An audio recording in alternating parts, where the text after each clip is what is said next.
आज हम पढ़ने वाले हैं आयरिश ड्रामा के एक बहुत ही महत्वपूर्ण प्लेराइट सेनो केजी के बारे में।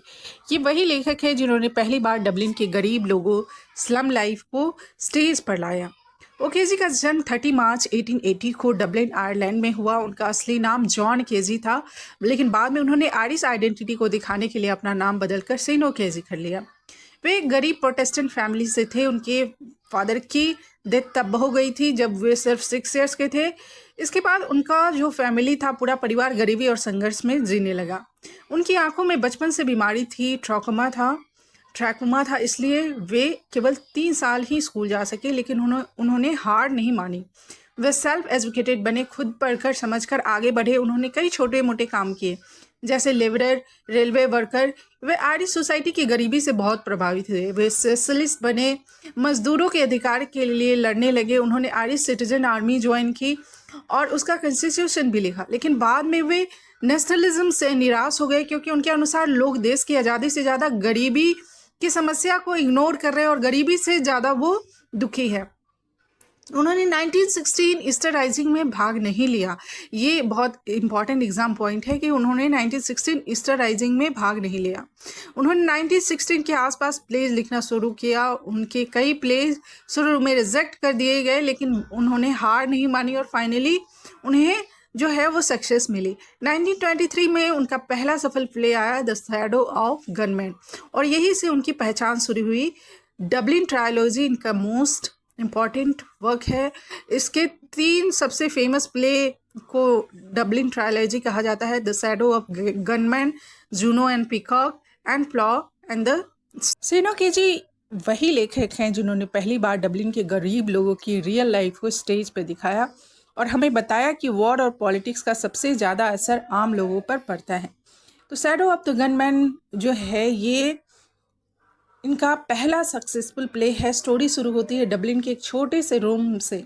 मेन कैरेक्टर है डोनाल्ड डेवरन, एक पोइट, लेकिन लोग उसे इरा गनमैन समझ लेते हैं। इरा गनमैन वो कि जो कि आयरिश के नेशनल इंडिपेंडेंस मूवमेंट में काम करने वाला। डोनाल्ड सच जानता है कि वो गनमैन नहीं है, लेकिन वह इस गलत फहमी को दूर नहीं करता, क्योंकि उसे रिस्पेक्ट और इम्पॉर्टेंस मिल रहा था इसके कारण लोगों से। उसके साथ रहता है सीमस सेल्स, है ना, जिसका एक बॉम्ब वाला बैग रूम में होता है। तो सीमस जो है वो गनमैन है और उसका एक बैग रहता है जो कि बॉम्ब उसमें रहता है, वो उस रूम में रहता है। और तभी पुलिस की रेड होती है। डोनाल्ड डर जाता है और कुछ नहीं करता, है ना। और मिनी पॉल जो होती है, एक इनोसेंट लड़की होती है, डोनाल्ड को हीरो मानती है। वह उसे बचाने के लिए बॉम्ब वाला बैग खुद ले लेती है। पुलिस उसे पकड़ लेती है और बाद में मिनी की डेथ हो जाती है। तो ये प्ले दिखाता है कि झूठा हीरो बनना किसी और की जान ले सकता है। जूनो एंड पीकॉक इनका 1924 में आया ये वर्क है और ये भी बहुत फेमस प्ले है। स्टोरी है वॉयले फैमिली की। फैमिली बहुत गरीब है। एक दिन उसे लगता है कि उन्हें इनहेरिटेंस मिलने वाला, बहुत सारा धन मिलने वाला है। वे खुश होकर फ्यूचर के पैसों पर खर्च करने लगते हैं ना, बहुत सारे पैसे उड़ाने लगते हैं। जानते हैं कि फाइनली तो उनको इतना सारा फिर इनहेरिटेंस मिल ही जाएगा, तो खर्चा करने लगते हैं। फर्नीचर खरीदते हैं, उधार लेते हैं, लेकिन बाद में पता चलता है कि इनहेरिटेंस मिलता ही नहीं है, यानी सब सपना टूट जाता है। इसी बीच ट्रेजेडी क्या होती है कि जॉनी, उनका बेटा जो है, वो वॉर में एनिमीज़ के द्वारा मारा जाता है। मैरी, उनकी बेटी जो कि उसका अफेयर था और उसने भी उसको धोखा दे दिया और वो प्रेग्नेंट हो जाती है। फादर इररिस्पॉन्सिबल है, लेकिन मदर जूनो स्ट्रॉन्ग है। अंत में जूनो डिसाइड करती है कि वह यह ब्रोकन लाइफ छोड़ दे। तो ये प्ले दिखाता है कि झूठी उम्मीद और इरिस्पॉन्सिबिलिटी जो है वो परिवार को बर्बाद कर देती है। The plough and the stars ये 1926 की प्ले है और 1916 के ईस्टर राइजिंग पर आधारित है ना।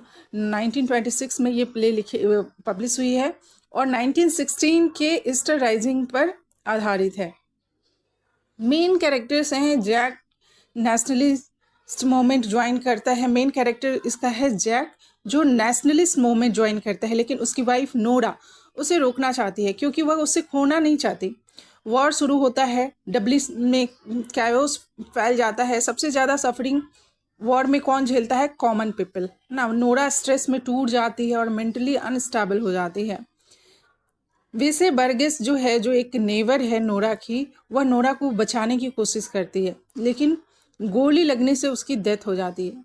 ये प्ले दिखाता है कि वॉर हीरोज नहीं बनाता, बल्कि आम लोगों की जिंदगी बर्बाद कर देता है। आम के लिए बहुत इंपॉर्टेंट है। ये प्ले 1926 में एबे थिएटर में स्टेज किया गया था, लेकिन ऑडियंस जो है वो गुस्सा हो गई थी और हॉल में दंगे शुरू हो गए थे। क्यों? क्योंकि जो मेन रीज़न इसका क्या था कि नेशनल हीरो की इंसल्ट मानी गई। इस जो वर्क प्ले में दिखाया गया कि ये प्ले ईस्टर राइजिंग पर आधारित है। आयरिश लोग इससे सैक्रेड इवेंट मानते थे, है ना, ईस्टर राइजिंग को। लेकिन ओकेजन ने दिखाया कि सोल्जर जो है वो हीरोइक नहीं है, वॉर कैओटिक और मीनिंगलेस है, कॉमन लोग सफ़र करते हैं। तो लोगों को लगा कि ये हमारी फ्रीडम फाइटर की इंसल्ट कर रहे हैं। स्लम लाइफ प्लस रियलिटी को दिखाया है प्ले में। ड्रंक लोग, फाइटिंग, पॉवर्टी, फियर, ये सारा कुछ दिखाया है। ऑडियंस चाहती थी कि हेरोइज्म दिखाए, पैट्रियटिज्म दिखाए, लेकिन मिला क्या कि ओकेजन ने हार्श रियलिटी दिखाई, जो कि सच्चाई कड़वी होती है। लोग इमेजिनेशन में जीना चाहते हैं, और यही कारण है कि इस प्ले को जब उन्होंने देखा थिएटर में तो दंगे शुरू कर दिए। वुमेन का पोर्ट्रायल किया है कि नोरा जो है इमोशनली टूट जाती है, बेसी मर जाती है। कोई ग्लोरियस सेक्रीफाइस नहीं दिखाया गया है। इससे नेशनली ऑडियंस नाराज हो गई। पब सीन पे कंट्रोवर्सी हुई थी कि फ्लैग जो है, आयरिश फ्लैग के बीच में लोग शराब पी रहे थे, तो ये कैओस दिखाया गया है। लोगों को लगा कि ये डिसरिस्पेक्ट है नेशन का, है ना। और रिजल्ट क्या हुआ कि थिएटर में साउटिंग, प्रोटेस्ट, वायलेंस, ये सब घटना होने लगी। माइनर प्लेज जो हैं इनके मतलब छोटे छोटे हैं, और ये भी इम्पॉर्टेंट है। द सिल्वर टेज जो कि 1929 में आया है, ये एक एंटी वॉर प्ले है। मेन कैरेक्टर हैरी हेगन है, एक स्ट्रॉन्ग फुटबॉल प्लेयर है। वह वॉर में जाता है और वापस आता है पैरालाइज।